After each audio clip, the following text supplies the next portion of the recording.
629. A very good evening. Mick Mill, Chris Brown, and Ty Dolla $ign with whatever you need. But have you checked it out? Ty Dolla $ign has done away with the dreads. It's looking fresh, man. It's all about the head shape. Also, Mac Miller, RIP. He's on the way with funny papers. Okay, so right now, so what do you do, yeah? What do you do if your partner is not so good in bed? Yeah? Have you ever thought about some of the, just how crazy it can be, for folks who, for an individual who knows very well that the partner is not so good in bed, yeah, and you know how that is so important, by the way. The sex life in a couple is one of the most important things, right? Now imagine you love your partner so much, yeah, and it can go both ways, yeah. You love him, mama, you love her so much, but unfortunately, the bedroom game is whack. So what do you do? It got me thinking about people who are in situations like those, by the way, yeah? How do you tell your long-term partner that intimacy isn't meeting your expectations? And this is I'm sure this is something that a lot of people usually try and get right kwanza during the dating stage, yeah? Because I kid you not, for me, one thing I know about guys, right, is I feel like the reason most guys are open to dating multiple people, yeah, especially during the talking stage, is so that they can, for real, get to know whether their potential bae is actually good in bed, yeah. Because I promise you, for most people out here, whether the individual, whether their partner, whether that chick or that dude is drop dead good looking, yeah, but the bedroom game is horrible. Trust me. Most guys out here are not committing. I promise you. Guys are like, what? I'm going to spend the rest of my life with this person over here. We might even get married and get a bunch of kids. But the bedroom game, because you see now, the problem is, if your bedroom game is whack, if your partner's bedroom game is whack, obviously what's going to happen is you will be tempted to cheat. Yeah? But now, obviously now, another thing that you have to do is you have to be honest with your partner and tell them that, you know what, I think maybe we need to, switch things up a little bit. I feel like we're too comfortable, yeah, as opposed to maybe back in the day when we were dating, when we were in the talking stage, yeah? Because if you don't tell your partner, how are they going to know? Me, once I've had some babes, once they've given birth, yeah? And now she's focused on her mommy duties. Trust me, this thing for looking all sexy in bed, working a good game, like, it's never a priority for them. Then they just want to take care of the kids, yeah? And no wonder most couples, when they've just had a child, yeah, it's not surprising to find out that dad was out there doing his own manenos. You know what I mean? Yeah, he was straying. But I don't blame folks like those. And then another thing is, if I feel like you also need to kind of know when your partner is faking the funk, if you know what I mean, yeah, because there's some people who, just because for the sake of the relationship, you know what I mean? Because some people don't want to mess up the whole relationship, and so now they're going to fake the reaction, yeah? And you can tell. You're smart. You can tell. You can always tell when your partner is faking it. Yeah, she's mourning different,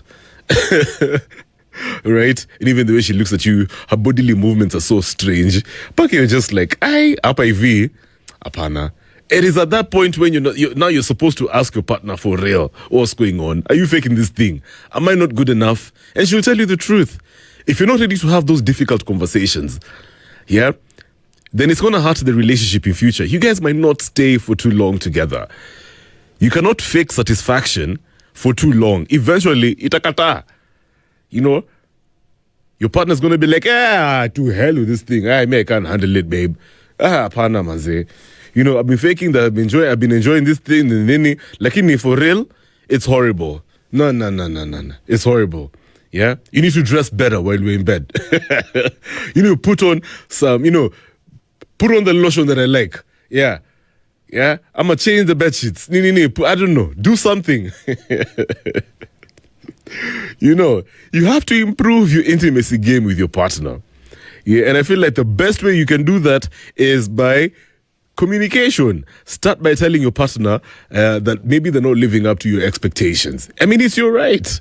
It's your right. And I feel like if you tell your partner that they're not good enough, like they used to be, yeah, they'll appreciate, of course, mara first, atakasirika sema, how could you, you know, some people are kind of strange. But eventually, for the real ones, they'll trust you more. They'll be like, oh, babe, you know what, babe, I appreciate the feedback.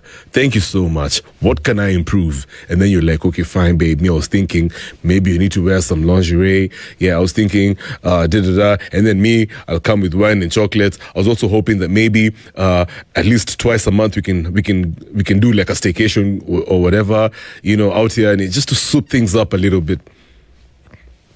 Yeah. So finally, I also know that some people don't like hurting their partner's feelings, so you'd rather not have that type of conversation. Yeah, you'd rather not tell them the truth. That's messed up, man. That's messed up. How is your relationship going to grow if you're not honest with your partner?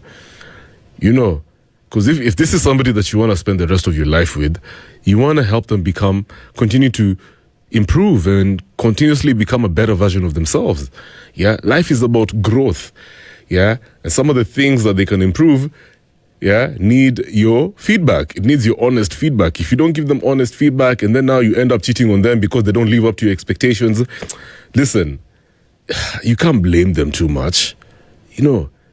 But you telling them how the bedroom game is work helps the relationship. Yeah, it creates an environment where you guys can actually be honest with each other. The communication skills are dope, and then you're going to have longevity. But I feel like one of the reasons most dudes especially get out there and cheat is not because they don't love their wives or their girlfriends. It's just because they're not honest enough with their partners, yeah? You just tell your mama, manze, tell your mama to step up, bana. Bro, don't keep quiet. Because now if you go and cheat and then now, God forbid, you bring diseases to the family, yeah, Ama she busts you guys cheating, and then now you're going to mess up such a dope thing that you guys had going on. You know what I mean, yeah? Anyway, the reason I'm laughing is because I know there are many folks out here who hardly ever have that conversation with their partner. Yeah, so what if your partner isn't good in bed? What are you going to do, bro? Yeah, what are you going to do? Are you going to bring in a second partner? Yeah, like I know it's your dream too. Ama kasonge manze. Yeah, whether she enjoys it or not, you guys, as long as you've done your thing in and out, short and sharp, kesho uko job, who cares? Aya, sawa. When we come back, of course, in the next hour, the gray zone is going down. Why every man needs a female friend on his team and not really a girlfriend. Is that right? Okay, we will talk about that, whatever you need. Chris Brown, Mick Mill, and Ty Dolla $ign.